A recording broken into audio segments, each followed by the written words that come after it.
Hi everyone, welcome back to Stefan Livera Podcast. This podcast is brought to you by Bolt, the Bitcoin banking platform where US listeners can buy Bitcoin for the industry's lowest fees and earn the highest Bitcoin back rewards with the Bolt debit card. Now, joining me today is Becca Rubenfeld. Becca is the COO and co-founder of AnchorWatch. So people in the space, you might have heard of them. They're doing Bitcoin insurance, and you might have heard, Rob, the CEO, on about Miniscript and so on. So we're going to get into all that today. But first off, welcome to the show, Becca. Thanks, Stefan. How are you? Good to see you. I'm doing well. I think there's just so many things going on. It's kind of just insane to try to keep up on all of these things. But I know the AnchorWatch story is an interesting one. We're seeing this evolution in a way of self-custody and custody and insurance and all these things. How does it all tie together? Let's start with a bit of your story as well on the your side and Bitcoin. What was it that drew you to Bitcoin? Yeah, well, Bitcoin itself was more solving a problem that I was curious about as a kid. When I was small in the early 90s, the national debt had just hit 3 trillion. And I remember this as about a 9-year-old, and I asked my dad how we were going to pay it back because I understood the concept of debt, and he didn't really have a good answer for me. And I spent my entire childhood actually thinking about how it was going to work if the whole world and America was built on this debt that wasn't going to be paid back. And I understood that someday that wasn't going to work and everything was going to break apart. And so my whole life, I majored in finance, everything was kind of just curious about how that problem was going to be solved. And when I learned about Bitcoin, I came to it in just 2019. And started learning about it. It confirmed that there was, in fact, a problem, that my gut had been right there, and then brought a solution to light. So that's how I got sucked in initially, actually. I think it's interesting just on this topic. Now, obviously, this is the obligatory Lynn Alden, nothing stops this train kind of thing. But as you were saying, you said about 9 trillion you said in the early 90s, roughly? It was 3 trillion. I went back and looked. So it was wow, 3 trillion. Damn, it was right around 1990, 91, something like that. Okay. As I look now at the national debt clock, it's 37 trillion. Yeah. And I guess I'm curious to get your reaction on this too, because I think there was perhaps a perception of, now, I'm not an American, I'm an Australian looking at kind of what's going on in America, but my understanding is, there was kind of this boom years, the Bill Clinton years were like a big boom year, were kind of a set of boom years. Yeah. And so there might have been a perception that, we're going to pay it back, we're going to make all this money by being an economic powerhouse. It's America in its kind of full power in the 90s. And, maybe that was the perception. And then it just sort of 9/11 onwards and Iraq war, Afghanistan war, and everything just kind of really, things just spiraled really badly. Definitely. What was your perception of these, of those decades? It was boom time. I was a kid, right? I was in middle and then high school. But yeah, the 90s were a great time in America, I think. We felt prosperous, and while there were wars going on, they didn't touch young people in America, so they were a distant thing, and it just felt like a very prosperous and peaceful time where we were very much on top. I think really my own perception of that memory is that I remember the shape of the national debt, and it was going parabolic. So even at 3 trillion, that shape was emerging, and I was looking at it, and I understood that it was an accelerating shape, and it wasn't something that could be paid back regardless of narrative. But I definitely think it felt amazing, and it was a great time to grow up. It made you feel very powerful, invincible, like everything is almost kind of your right, that you have the right to prosperity. It all started to fracture a little bit, 2001, 2003, and then into the 2008 recession is really where, as a young adult, I felt the things changing. I'm curious to get your reaction on, I guess, the political aspect of it as well, because it's, as an outsider looking in, it looks like, there were people who maybe they made a few overtures of statements about trying to do something about this. But in recent years, probably the most recent that I can think of as an outsider looking in is probably like the Paul Ryan era, when Yeah. there was kind of some talk about this kind of thing, whereas now it's kind of seen as like it's bipartisan. It's basically Democrats and Republicans. Nobody's interested in actually making serious cuts. Well, They'll I talk about think Doge, this kind of thing, but no one's actually going to cut military and no, Medicare, Medicaid, Social Security, no. these things. I think your perception is right. I think you're right. I think that era was probably the last time there was any serious effort, and maybe the last time anybody believed it possible. I think now it's not so much nonpartisan as in people are agreeing. I think it's nonpartisan in that everybody kind of acknowledges that they throw up their hands and they just acknowledge that it cannot be paid back. Like there is not a fiscally responsible way out of this problem. And so I think it's a matter of managing or collapsing. And, I want America to remain prosperous. So, my hope is that we continue to manage it and remain the economic force of the world for as long as possible.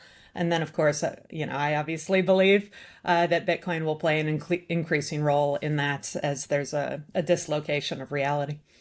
Yeah. Okay. And look, let's get now to the Bitcoin custody, Bitcoin insurance aspect of this. So, can you give us a bit of an overview from your perspective how Bitcoin's custody story has evolved, and then give us where you see insurance playing into that? Yeah. Well, I mean, an interesting thing just thinking about how custody has evolved as it relates to insurance is just that custody evolved because of a lack of insurance. So I think there was a period that actually custody technology and custody practices actually benefited from the lack of insurance in a way, because insurance does function as a backstop, right? So insurance reduces the risk of ruin or removes the risk of ruin. But that didn't exist for a long time. So self-custody had to evolve to get safer and safer to meet additional threats and take advantage of new technologies as they came on, all because really this was, totally autonomous, self-responsibility. There is no insurance, so it has to be ultra safe. Now, so we saw that change through the years. So, I mean, seed phrases and single sig and multi-sig, and then additional custody models, different technologies, all these things over the years just make custody safer and safer, to the point that when AnchorWatch came on the scene, we saw that there was a lack of insurance. We identified that as just an obvious problem. If you have self-custody, whether it's single sig or multi-sig, and you're able to hold those keys responsibly, you are still self-insuring a significant amount of risk. It can be lost or stolen, all the risks of loss, and you're holding on to that risk yourself.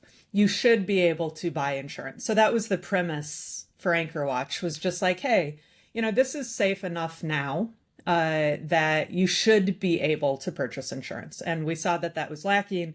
So we came in and tried to fill that gap. And then obviously we've done our part, we'd like to think, to push custody forward itself by introducing and taking advantage of Miniscript.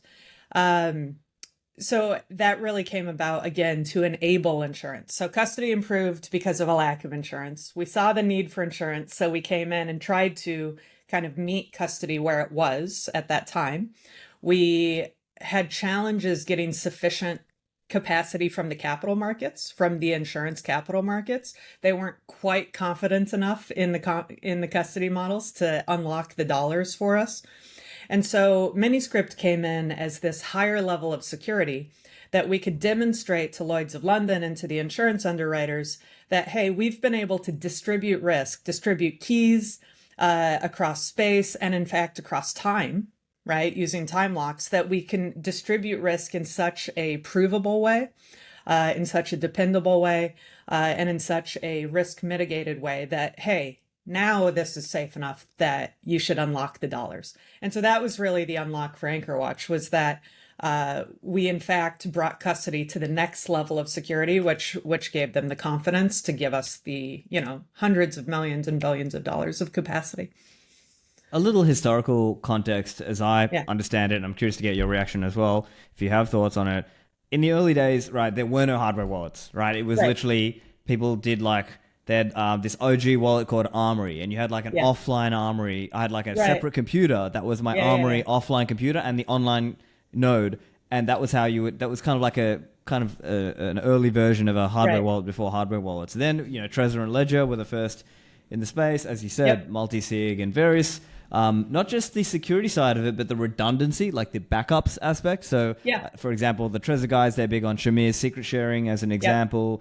Yep. But that has trade-offs too, because when you do reconstitute those Shamir's shares, you're reconstituting the entire private key, which Correct. means, and in that moment, you are vulnerable. And so that was also another thing of like, if you're dealing with like, large amounts of coin, you don't want to have a moment like that. You would rather be able to use multi-sig with going around to different locations where, maybe you've got your cold card in one place and another wallet somewhere Yep. else and so on.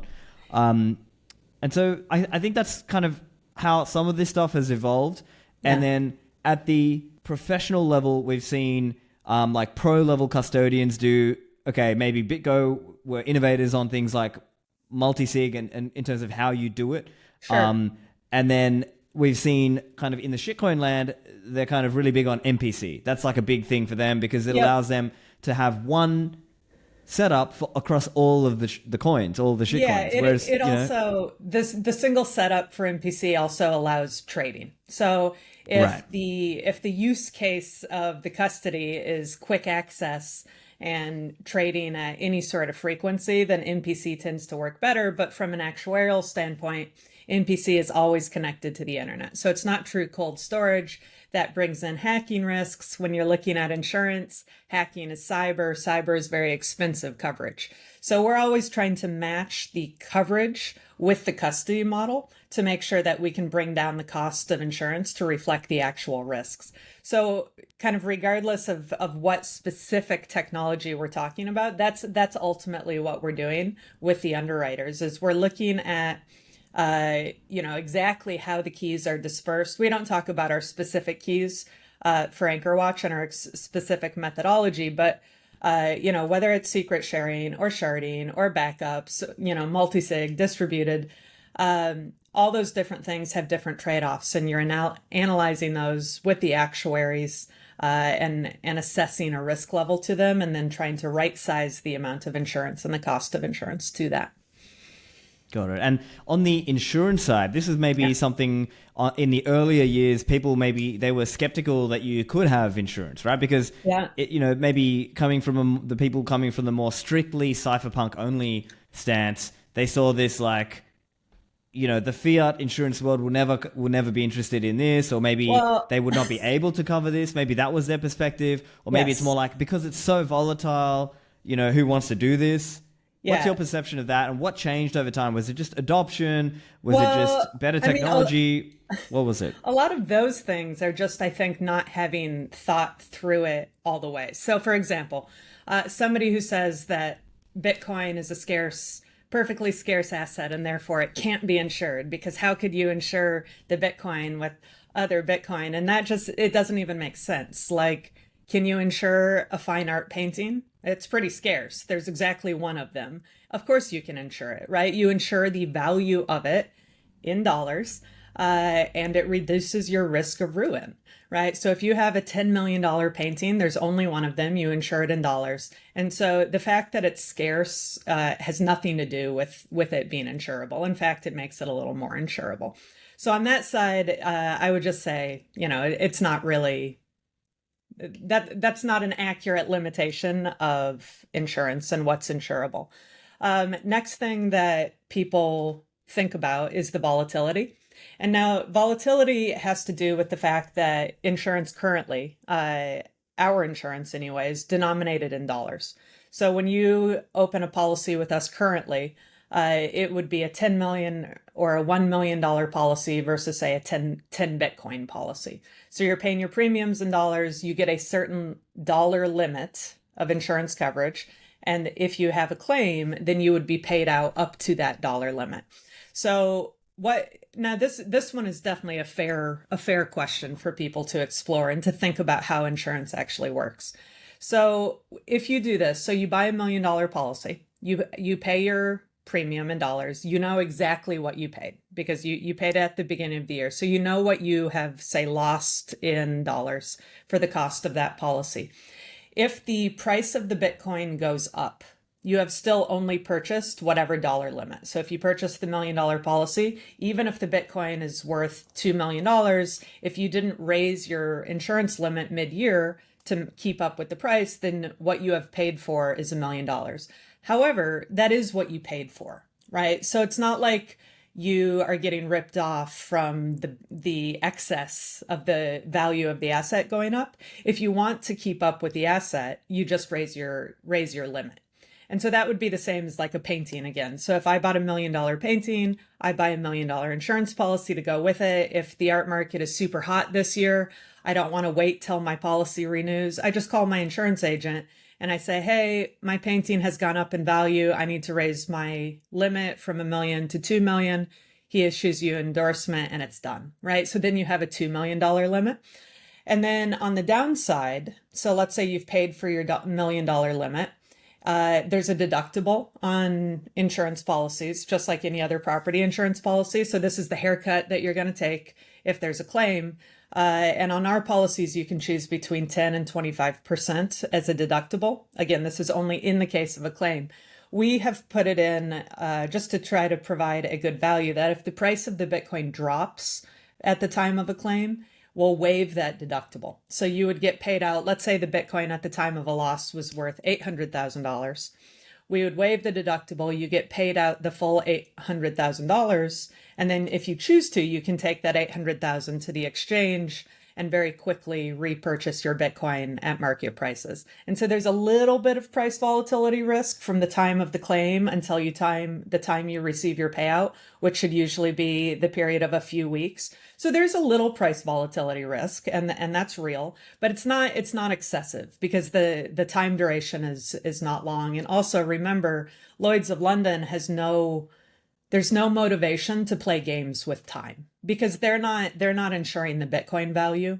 They're just insuring the dollar value. So they don't have any motivation to say, just string you along and delay a payment. If a claim comes in, they just want to assess the claim, determine if it should be paid. If it should be paid, they issue the payment and it's done. And Interesting. so that's, just on that, on the claim timing. Yes. I mean, probably right now there's probably listeners thinking, well, hang on, what about like I heard Mt. Gox claims took however many years to pay out? Like, is there a chance that some of these claims can get caught up in the in the court system and delayed, and by the time the amount you get paid out in fiat terms is way less in Bitcoin terms? What do you think about that? Yeah, I think they're two very, very separate things. So yes, there's this use of the word claim, but they're contextually two very different things. So the Mt. Gox claim is a bankruptcy claim, and you're an impaired a creditor, and you are waiting for the court system to play out. And so they're obviously, in the case of Mt. Gox and other similar bankruptcy or solvency cases, there can be a long drawn out thing. With insurance, generally, so this is totally separate, has nothing to do with the courts. So this is just Lloyd's of London claims adjusters coming in, assessing the circumstances of the case and determining, do we feel that this is an approved claim or a denied claim? Lloyd's has been around. They're the oldest insurer in the world, 400 years they've been around, and they pride themselves on fast and fair claims. And so, again, they actually have no motivation. There's nothing good for them in drawing out a long process. If they have reason to think that the claim should be denied, so let's say if a claim is filed and they start looking into it, it becomes very evident that it's attempted insurance fraud. They would deny the claim. They wouldn't draw it out. They would deny the claim. And if you disagree with that, you can take action with them. Right. But and then it might become a court battle kind of thing. But that's a separate... Yeah, but like in general, they're really just, they're assessing the circumstances of the claim. They're making a decision. And if they determine they're paying it, it literally gets transferred from the claim department to the payment department the same day.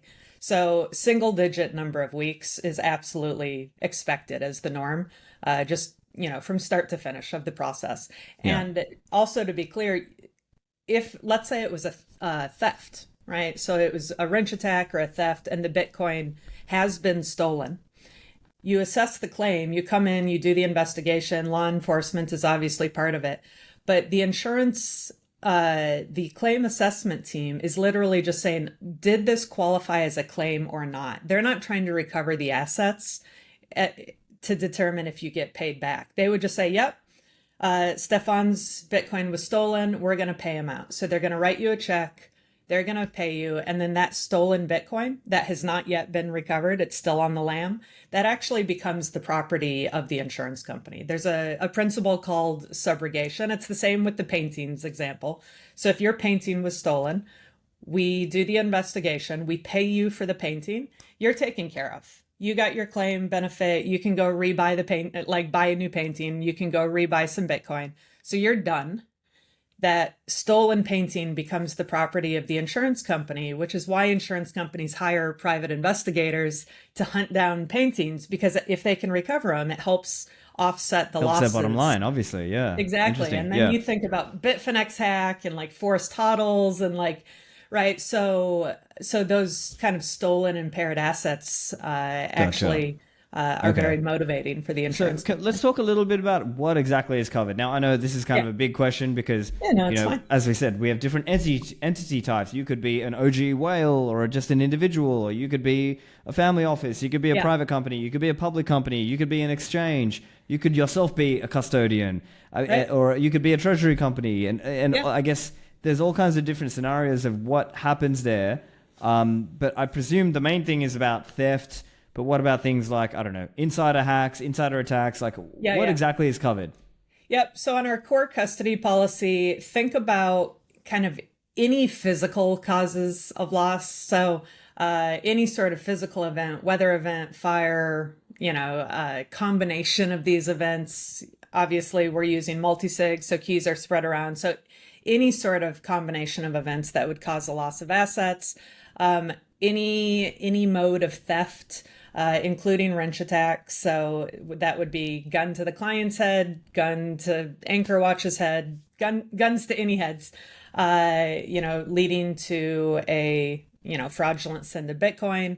It also covers Anchor Watch being a bad actor. So if Anchor Watch participates in collusion or fraud, that's specifically covered. And as a reminder, the policies are underwritten by Lloyd's of London. So even if Anchor Watch, the entity, was a bad actor, the policy would still be covered by Lloyd's of London.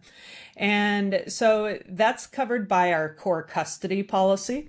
And then we also offer brand new, we offer a kidnap and ransom policy that's a little different in terms of the wrench attack coverage. So our wrench attack coverage covers the asset itself if it's stolen. So if your Bitcoin is forced to be sent as part of a wrench attack, our policy covers that, the custody policy. A K&R policy or a kidnap and ransom policy covers an actual ransom payment. So collect $10 million and send it to us. So collect the money from elsewhere. It also covers hostage negotiators, crisis response, things like that. That's obviously been a bigger issue as of recent. And then there's other kind of ancillary policies that we can support with as well. We can do mining operations, insure the rigs and kind of huts for miners. We can do E&O, D&O, that kind of thing as well.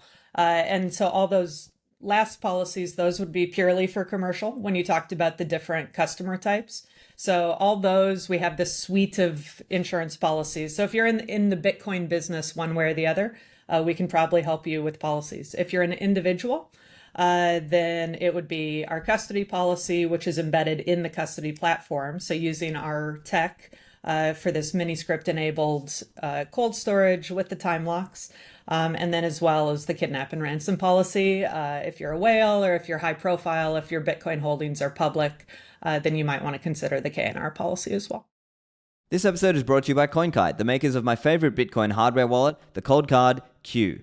Now, some people think self-custody is too hard, but it's really about taking responsibility for your Bitcoin wealth and understanding that self-custody gives you a true feeling of liberty. The Cold Card Q has a full keyboard and big screen. It's got 2 secure elements and a true air gap, allowing you to go fully air gapped using QR codes from seed generation to transaction signing. You can power the device using 3 AAA batteries, so you don't even have to plug it into the wall for power. You can easily use it with Sparrow Wallet for PC or Nunchuck on mobile, and you can dial it into the right level of security and complexity that you choose. If you want a simple setup, just use 12 words and single signature. If you want passphrases, easy. If you want to add multi-sig or co-signing features, you've got those too. So go to coinkite.com, use code Livera to get 10% off on your cold card or other devices and level up your self-custody today.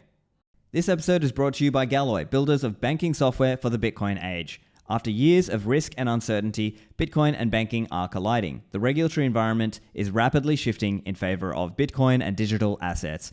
Fintechs and crypto-native companies can become chartered banks, and traditional banks and credit unions will launch Bitcoin products.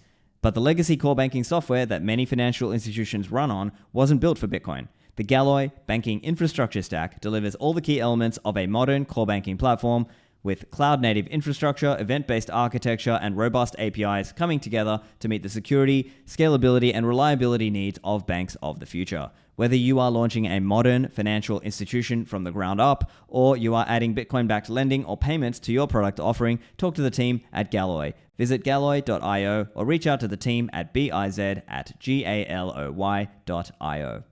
Gotcha, okay. And then can you just touch on the... So you mentioned the custody. Maybe now is a good time to actually talk a little bit about Trident and the Miniscript aspect of it. And so for most cases, is this a custodial product? Is it a self-custodial product? Or is it like they hold one key, you hold another? Can you explain that? Yeah. So the tech that we use is called Miniscript. So Miniscript was not invented by Anchorwatch. It was invented by the Blockstream team in 2018, 2019. And it's part of Bitcoin today. So it already has hardware wallet support. It's out there, all native L1 Bitcoin. What Miniscript lets you do is a few different functions that make slightly more advanced smart contracting possible on Bitcoin. And so there are three main functions. There's hash locks, there's time locks, and there's, let's call them key hierarchies, or the ability to do multisig of multisigs. And we use 2 of the 3 currently on our custody product, time locks and the multisig of multisig. So when you think of multisig, what I mean by that is instead of a basic multisig where the smart contract is more or less 2 of 3, right? If 2 of 3, then spend the Bitcoin. That's the smart contract, if 2 of 3. With Miniscript, you can really just start stringing these together and just think about an and statement mixed in with your if-then statement. So you could say, if 1 of 1 and if 1 of 2, then spend the Bitcoin. And what that really translates to is kind of the same thing as saying a 2 of 3, but one of those 3 specifically must sign, right?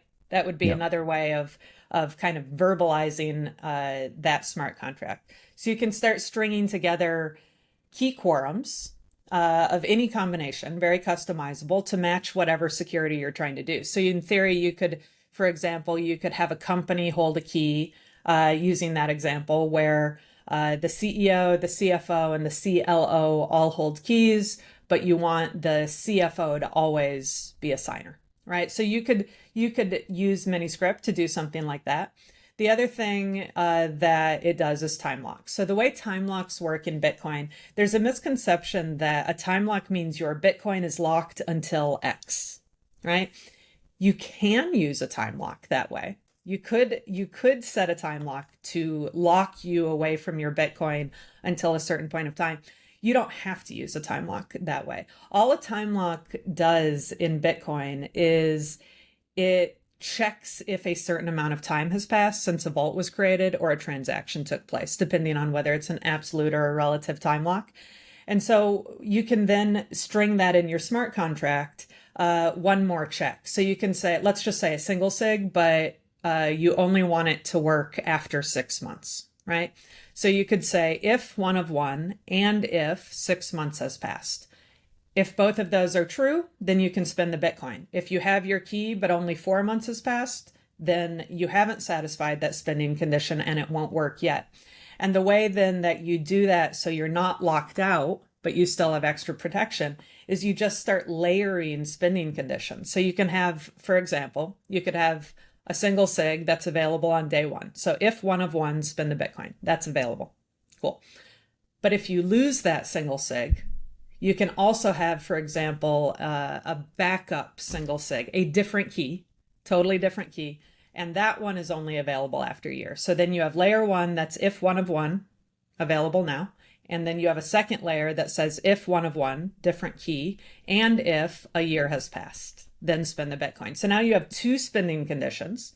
They're both valid, but one of them doesn't unlock until a year has passed.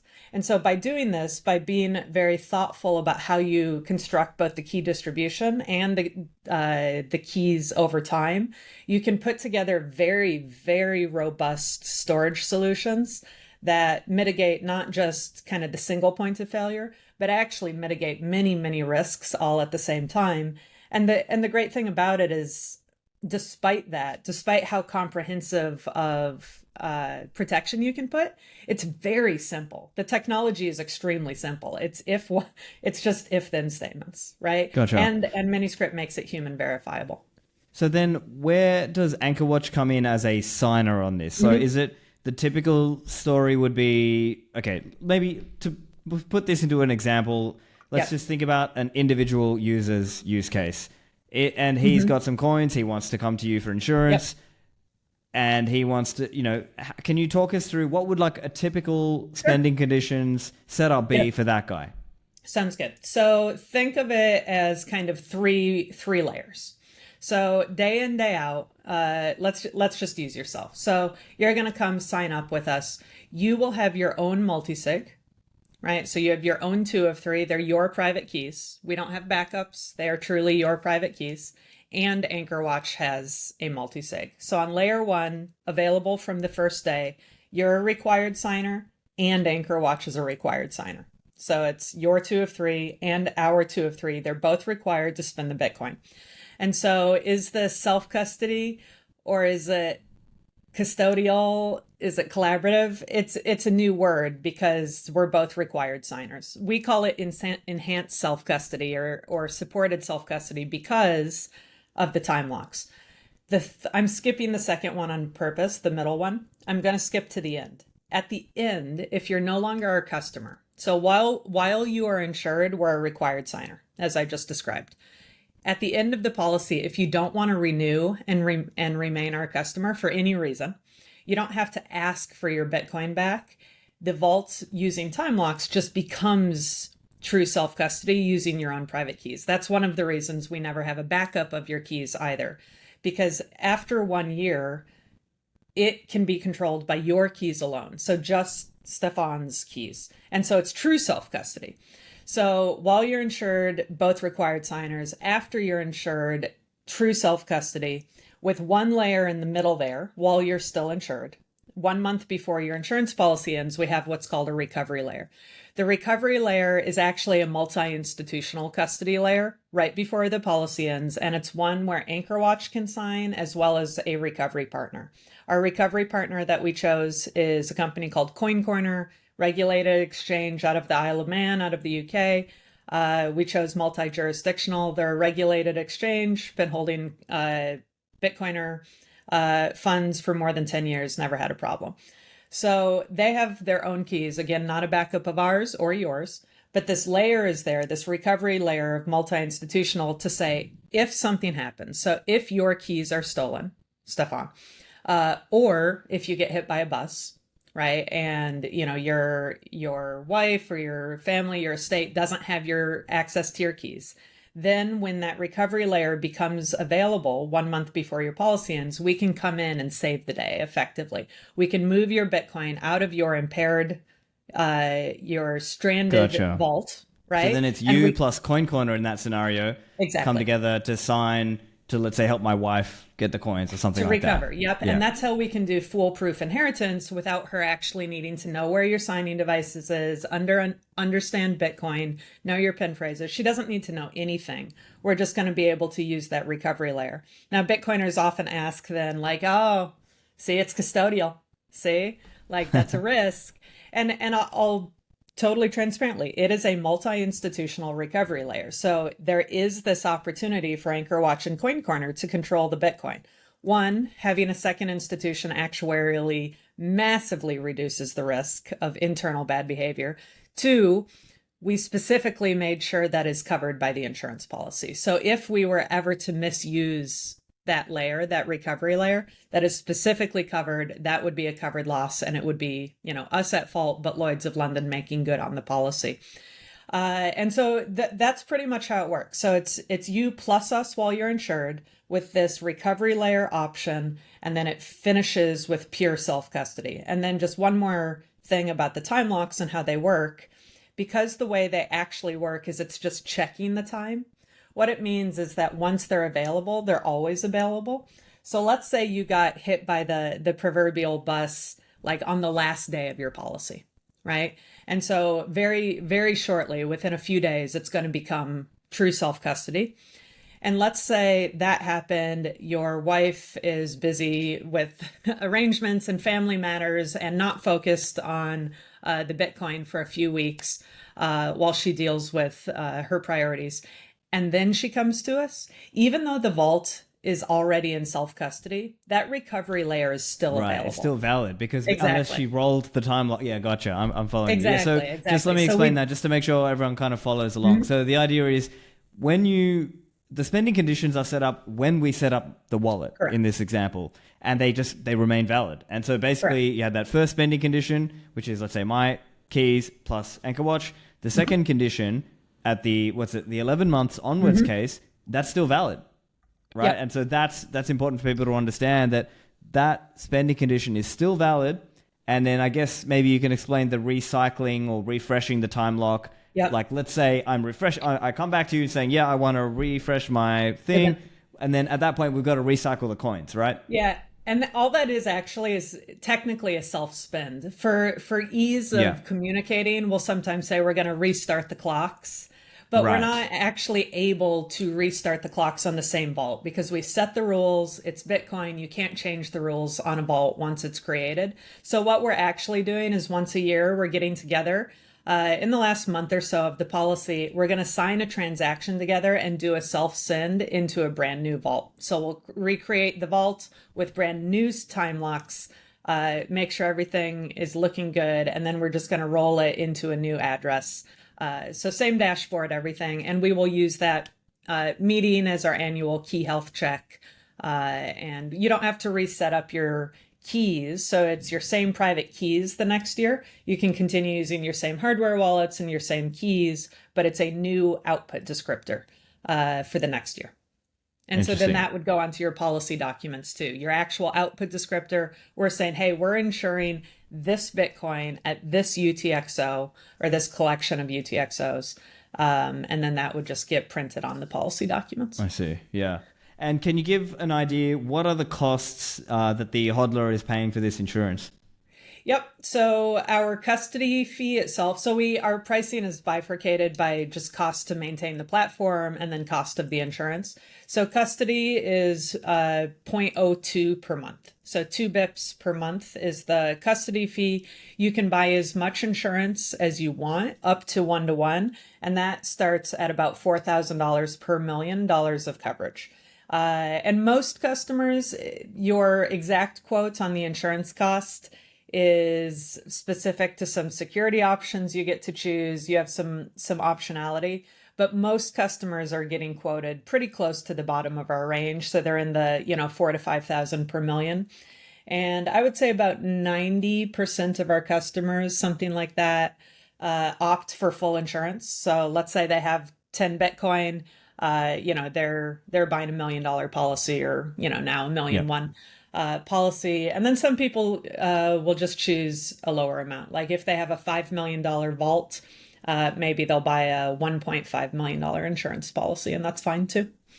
I see. Okay. And so that's at the individual level. Yep. Now, how do things change when we go to like an entity, a company, these kinds of things? Like, what changes there?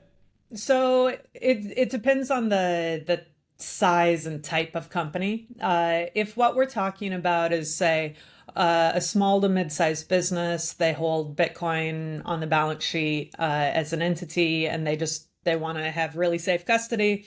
The keys work very well for company hierarchies, the way our vaults work. It's good if a company leader passes away, we can rotate keys in. That pricing would be very similar. So at above around probably 15 million, we can work with Lloyd's on doing custom pricing and bringing that pricing down. Now, if we're talking like a very large company, then we'll get into custom policies. So if we're talking north of 100 million, things like that, then probably we'll work with them to understand their needs, potentially separate out kidnap and ransom into a separate policy to help manage costs for them, and try to separate some coverage and do things in a little more commercial way. But we'll work with entities of any size to try to get the best cost we can, whether that's through our standard pricing or working with Lloyd's on something custom. Okay. And then, like, not just on the cost side, but like in practicality, what changes? Like you mentioned the 3 layers for an individual. Is it still the same 3 layers if it's a company or no? Yeah. So I'll say yes, and then there's still more options. So yes, our standard vault configuration, we're very proud of it. We game theoried that thing for more than 2 years. And really, it is incredibly resilient to attacks that would be more likely to hit a retail individual as well as a company. And so we're happy to go through that game theory where people are like, well, what if this happened at the same time as this happened, right? And we can go through and explain how with this vault configuration, it would protect you either through the tech or through the insurance. And we can talk through any of those circumstances. And so that would be, kind of the straightforward answer. However, as a Lloyd's of London cover holder, we also do a lot of custom policies as well. And so we are, for example, lending platforms. So lending platforms, they're starting to get their collateral insured for their loans. And we're working with a couple of different ones looking at custom vault configuration. So what should be the custody, who has of the stakeholders, lender, borrower, facilitator, anchor watch, with these stakeholders, who should have keys, and how does the vault behave in the case of liquidation, things like that. So we are very happy to do custom insurance policies. We are happy to do custom vault configurations, and everything about what I was describing earlier about Miniscript is fully customizable. So you can string together kind of those if-then statements, both across space, meaning distributing keys, and across time with the time locks, in really an infinite number of ways to match what the customer needs. And we can do that for customers of size. We don't do custom vaults for individual retail. But if we're talking a large company that's trying to do something interesting and build a vault that fits their product, and they want that, then we could help them with that as well. Gotcha. And then just so people understand the day-to-day aspect of it, right? So let's say they are an individual or a company who wants to sign up. Mm-hmm. In the first layer, the general spending and receiving case, what is the policy or what is the procedure to get AnchorWatch to verify? So bring it back to that individual example. Let's say I'm using a 2 of 3 or a 3 of 5 in my personal multi-sig.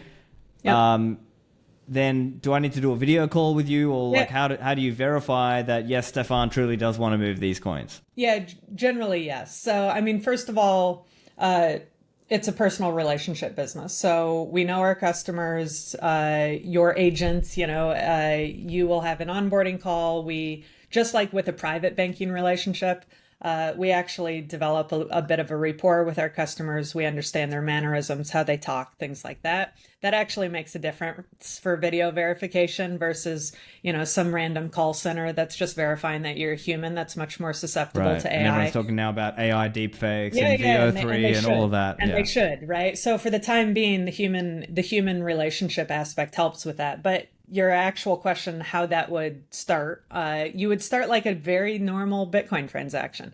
Trident, which is what we call our software, Trident is just a full-featured, best-in-class Bitcoin wallet. So it's a desktop wallet currently. We'll have an app soon, but you would log in, authenticate, and now you're in your wallet. You would start the transaction like any other Bitcoin transaction. You would say that you want to send. You would put in the address, how much Bitcoin you want to send. It would invite you to sign with your keys. It would remind you, that you have your 3. You could choose any 2 of those 3. You would sign on your side, and that would then come to AnchorWatch. We'd be notified that you had kicked off a transaction. And then at that point, we're going to do our compliance. So we're doing just checks on the back end, making sure what you're trying to spend is within the thresholds that you set. So that those are systematic checks. And then, yes, we'll do human verification as well. We'll ask you to get on a call. And occasionally, some customers have opted to ask us to do additional security. And I won't go into details, but, additional kind of verifications that we do with those customers. And when everything looks good, then we will sign our transactions. And generally, we're signing within 1 business day. We reserve the right to slow it down if we're ever concerned. So if we ever are suspect that you're under duress, that we can slow down the process and maybe, say that we need to do another call tomorrow and get back on to do 1 additional check. And that gives us always the opportunity as well to call in law enforcement if we think, right, if it's like a kidnap and ransom case or something like this. Right. Yeah. And we took a lot of cues from private banking. So how they manage fraud management within the private banking situation. So customers that have at least $10 million in a fiat bank, how they view circumstances when somebody calls in and tries to make a transaction, and how they mitigate that. So. Yeah, gotcha. Now, on the kind of technical aspects of it, what hardware is supported? Like, is it just all of the Miniscript supporting hardware, like Cold Card and so on, or are there it's only certain specific hardware wallets that are supported here? Yep. So currently, what's in market today is we provide customers with Ledger. So we don't use Ledger Recovery or anything like that. Ledger was the first wallet that as supported in the physical Miniscript. device. Yeah. Yeah, and it's the first one that did Miniscript as well. Right. So Ledger is kind of what unlocked Miniscript to be able to actually be used in a functional way. And they're great devices. So that's currently what is available today on AnchorWatch policies. But very, very soon we'll be adding cold card support as well. And then the other wallets that support Miniscript but are not currently on platform are Bitbox02, Jades, and there might be one more that I'm not thinking of. But or maybe Ledgers, like and then very soon Cold Card. Spectre wallet or something. Some of these other ones. DIY. Spectre DIY maybe. Yeah, I'm not sure. I think it is. That's right. They might have Miniscript, but yeah. No, I think you're right. I think that's it. The lead sponsor of this show is Bold, the banking platform designed for Bitcoiners. With the Bold virtual Visa debit card, you earn Bitcoin back on every purchase. The more Bitcoin you buy with Bold, the more sats back you get on the card. Buy $2,500 of Bitcoin and earn 3% sats back. Keep stacking with Bold to earn up to 10% sats back. Bold offers the industry's lowest fees on Bitcoin buys and sells with 0 added spreads. When starting out, you can use Bold Wallet, which is managed by the team, but Bold is also supporting self-custody with Bold Vault, a 2 of 3 collaborative custody multisig for 0 monthly fees. With Bold, you get your own FDIC-insured checking account to store and send fiat, pay bills, direct deposit your paycheck, and replace your legacy fiat bank. Sign up today and get 0 fees on your first $10,000 of Bitcoin buys and $25 of free Bitcoin when you buy $100 of Bitcoin or more. Go to getbold.io. And then in terms of, I guess, recovery outside of Trident Vault, because that's probably going to be another common question, right? Yeah. Basically, as I'm understanding, when the person signs up with you or the company signs up with you, they're getting an output descriptor, and that's like that third layer we're talking about. If everything blows up, whatever, after a year's time, they can take that output descriptor and put it into Sparrow Wallet and spend just like they normally would. Is that right? Not Sparrow today because of Miniscript. Today, Bitcoin Core. So yes, when you sign up, we create your vault, right? So before we've put Bitcoin in it. You do your onboarding call. We set up your signing devices. By we, I mean you. You set up your signing devices. And you have your private keys. We create the vault. We register your keys to the vault. And now we have an empty vault, but it is your vault, your UTXO. So that vault has an output descriptor, and the output descriptor, think of it as like the treasure map that explains to the wallet how to unlock the Miniscript effectively. And so for any non-standard vault configuration, so not just single sig or multi-sig, you would need the output descriptor.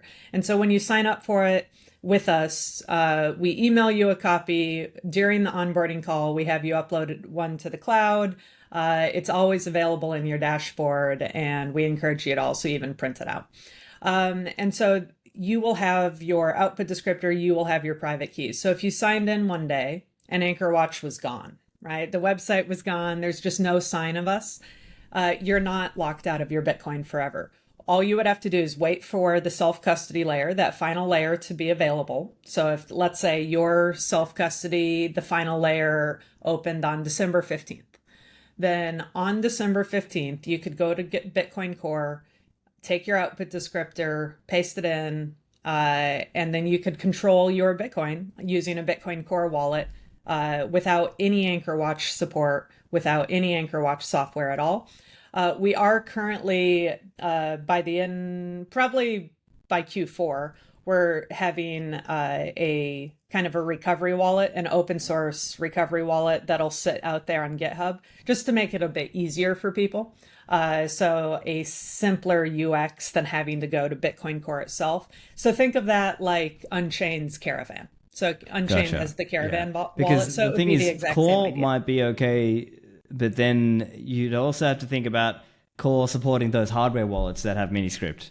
And then that could be, does Core have native support for those, or how would you actually do that? I'm curious. No, I don't think that would be a problem. I mean, you would still be able to use your existing hardware wallet. So, and remember there are seed phrases too. So, even if the device, I'm sure you could, but it's more just around like usability or easiness for a savvy that's person. part of why we're doing the extra wallet, to make it easier for people in general. But yeah, it shouldn't be a problem at all. And the big message ultimately is that it is recoverable without AnchorWatch. So you don't actually need us, our software, our keys to access. I'm agreed on that. It's more just I haven't used Bitcoin Core's wallet function for a while, so I'm not familiar on actually using hardware wallets directly with Core, because I'm used to using Core in the background with like Sparrow or something like that. No, I mean it's for sure, it's 100% doable. If we wanted to go into how, then we got to pull in Rob. Yeah, sure. Okay. So a couple other things. So obviously we've been speaking a bit about insurance, as you said, in fiat terms. I know, for example, Meanwhile is a life insurer. They're doing it in Bitcoin terms. So correct. Is it just a matter of time before you guys are able to offer it like in Bitcoin terms? Kind of. So what holds back doing insurance in Bitcoin terms? It really was a choice that AnchorWatch made. So on the pro fiat side, so the decisions that AnchorWatch made, one, insurance capital, so the reserve collateral, currently is not able to be denominated in Bitcoin in the United States. So the insurance commissioners have not made Bitcoin admitted asset, which means if an insurance company wants to use Bitcoin to underwrite insurance risk, that they're not getting credit for it on their balance sheet. So for every dollar's worth of Bitcoin you put in the reserve pool, you have to double it up and also put a dollar's worth of dollars into the reserve pool, which halves their profit, which means they're not going to dedicate dollars to underwrite crypto insurance until that changes, right? Because it just makes the insurance programs very unprofitable for the insurers. So that is kind of the biggest thing on the regulatory side, to be able to sell. And if you don't sell out of the United States, it means you can't really advertise, you can't solicit in the United States.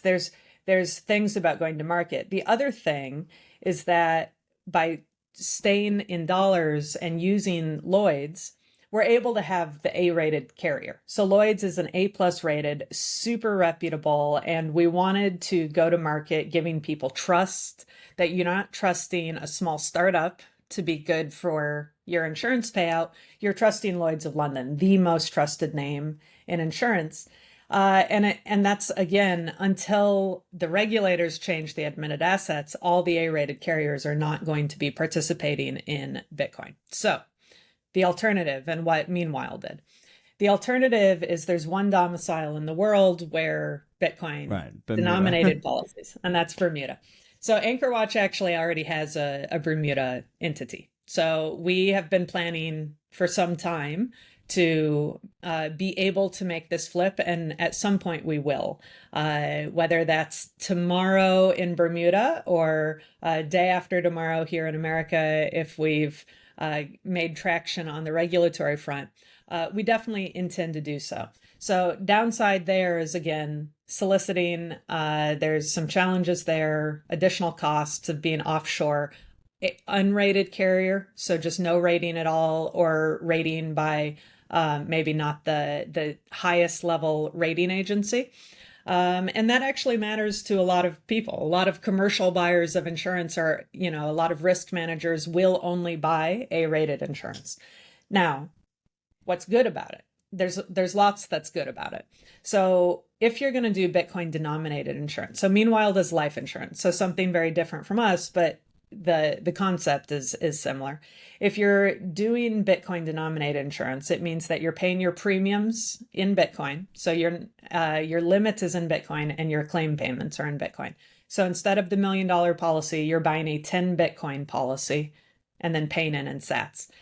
Now, on the pro side, on the benefit side, your claim benefit is going to keep up with the value of your... It's going to match always. It's going to match. So you've gotten rid of this price volatility. It's abstracted away. It's not even part of the calculation anymore. That has obvious benefits in terms of how much coverage you actually have, especially if you are personally living on, a Bitcoin standard of sorts.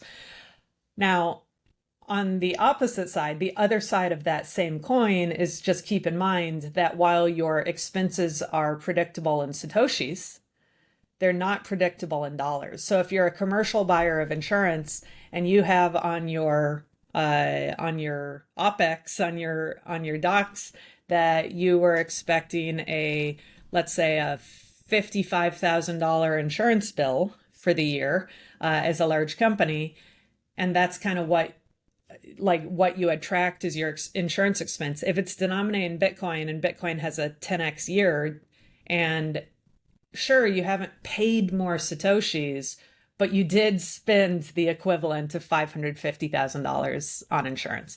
And so whether you want predictability in payout or predictability in expenses will determine kind of which one of those is more appealing to you. On that. Interesting. And there's actually not a wrong answer here. I think a lot of Bitcoiners come to this with very strong opinions. Like it must be Bitcoin denominated or it's a bad product. No, both products, you get the amount of insurance you pay for, full stop.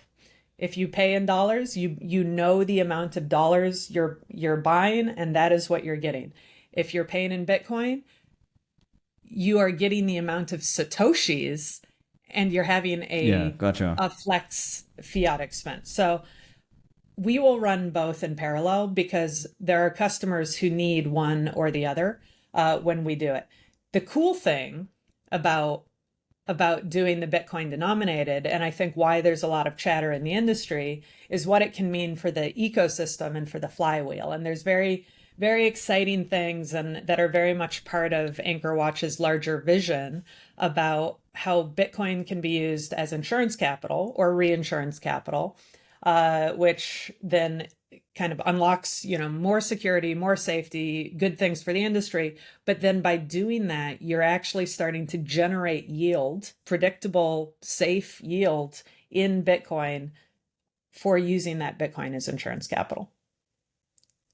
Interesting. Okay. One other area, and we touched on this a little bit around corporate adoption, and what we're seeing now is this age. LBEs, the whole Yeah. Bitcoin Treasury company Well, they're into phenomenon that has really aspect. taken Yeah. off. And so you guys as Anchorwatch, you guys are interfacing, I'm sure, with a range of people, all the way from individuals all the way up to Correct. Yeah. large companies. So Yes. what are you seeing? What are you seeing there in terms of like challenges, opportunities there, interfacing with those larger entities, Yeah. So, I mean, institutional customers? yep. So there's definitely a lot of activity right now. We're very busy talking to a lot of treasury companies that are coming on. So first of all, a lot of them are kind of making plans ahead. So their Bitcoin is either not in house yet or it's in escrow. And so they're making their custody plans for after their deals close, or their insurance plans for after their deals close. But we're definitely seeing kind of a flurry of activity from these companies. As customers. And then there's also a lot of activity of Bitcoin treasury companies, all of whom have slightly different strategies, or they're still kind of building out their strategies of how they're going to execute and increase their Bitcoin yield.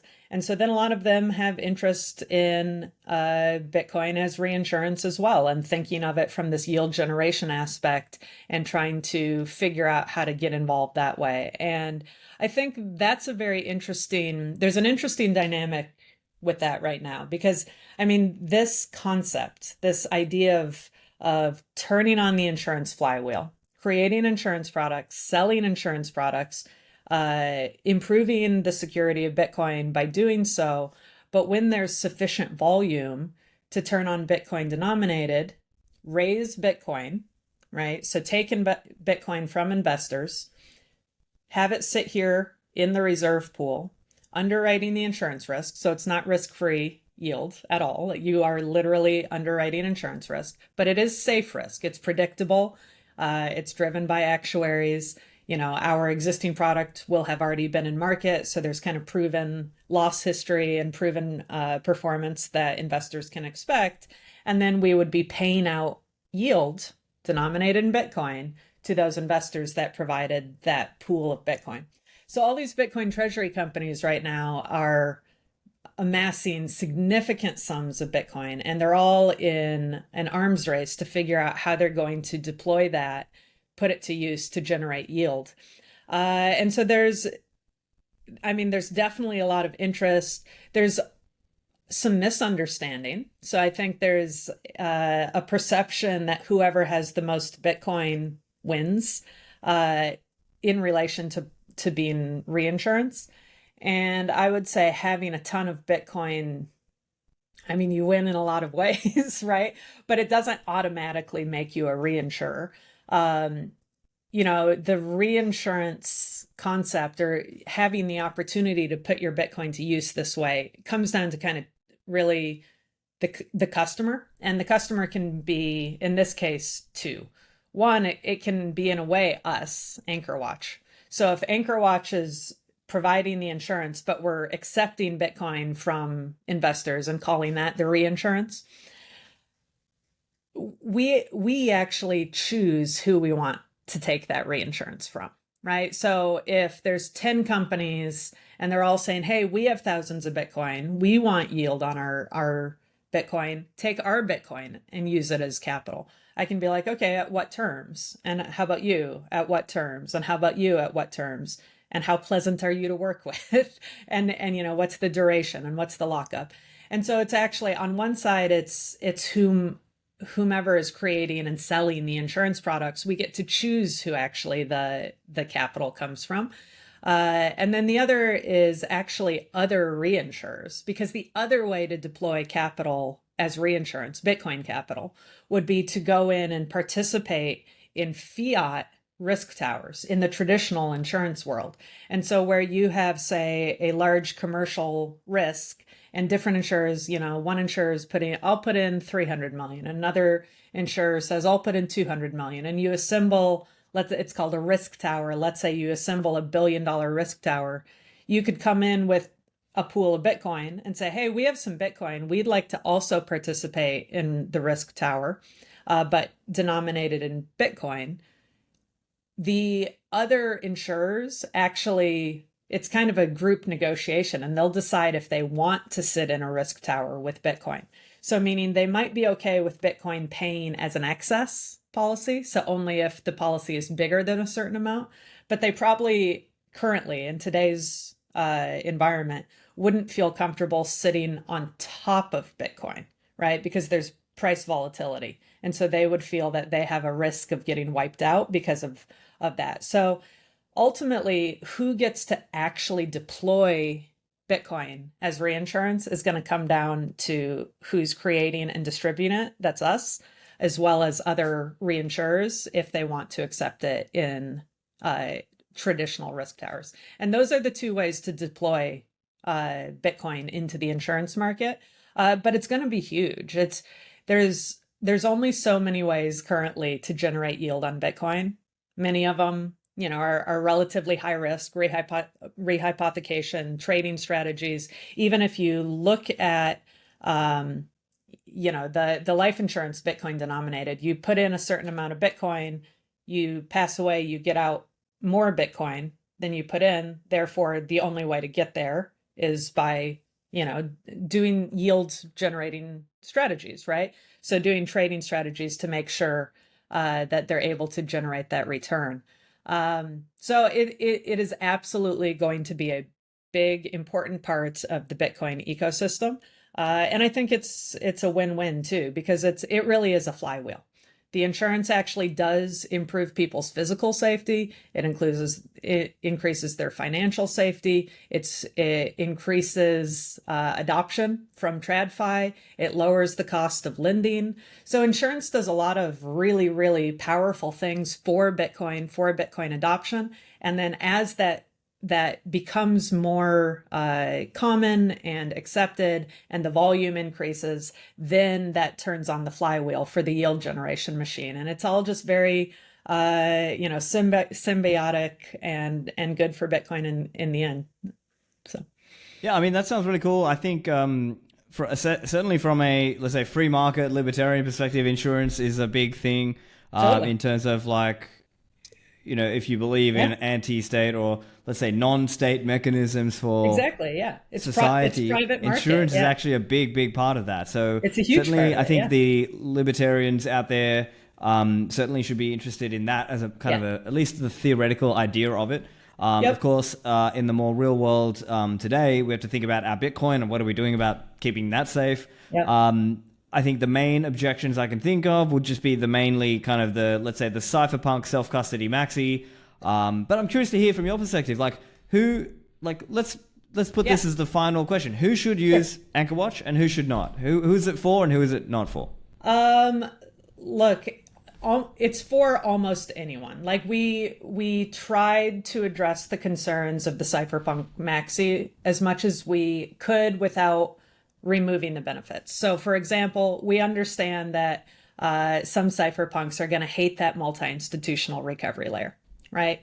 That because yes, they understand the benefits, but at the end of the day, it still allows the companies to access the Bitcoin, and they don't like that. We tried to address that by making sure it's insured. That said, I would say as a result, it's really for anybody. We do have minimum policy sizes of $250,000, but it's quite affordable. And we'd say economically, it makes sense to consider if you're a whole coiner at this point. That's probably around $1,300 a year, all the way up to the largest Bitcoin Treasury company. So we're working on multiple billion-dollar policies, assembling those risk towers now.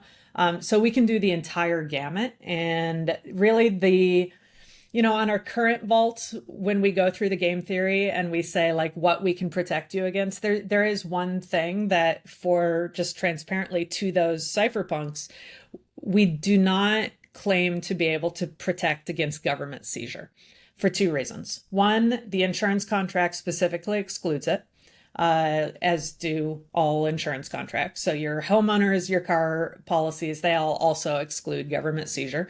And then the vault itself, that recovery layer, in theory, the government could force AnchorWatch to sign our keys. We chose a multi-jurisdictional Right. partner Because on Coin Con is in purpose. Isle of Man. Yep. Exactly. So it's like the government would have to coordinate with another government, and that government, who's semi-autonomous and likes to be that way, would also have to agree and then force Coin Corner. And if they got the timing right, in theory, they could use that to confiscate funds. So that's the thing. If that is high on your personal bingo card, it transparently is probably not the vault configuration for you. Maybe a future vault configuration that is set up a little bit different.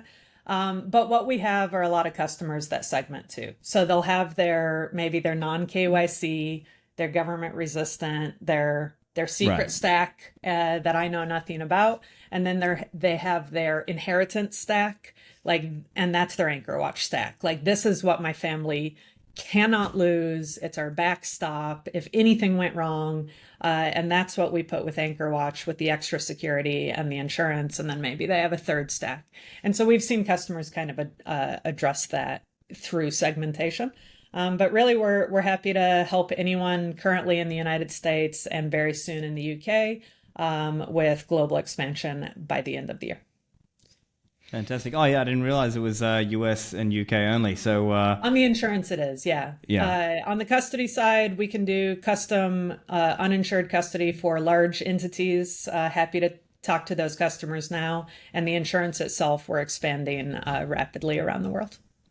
Excellent. Well, yeah, I think it's interesting, and people can check it out. The links will be in the show notes as always, but it's anchorwatch.com, and you can follow Becca at Becca Amy Lee. I'll put, as I said, links will be in the show notes. Becca, thank you for joining me today. Thanks for having me. Great to see you.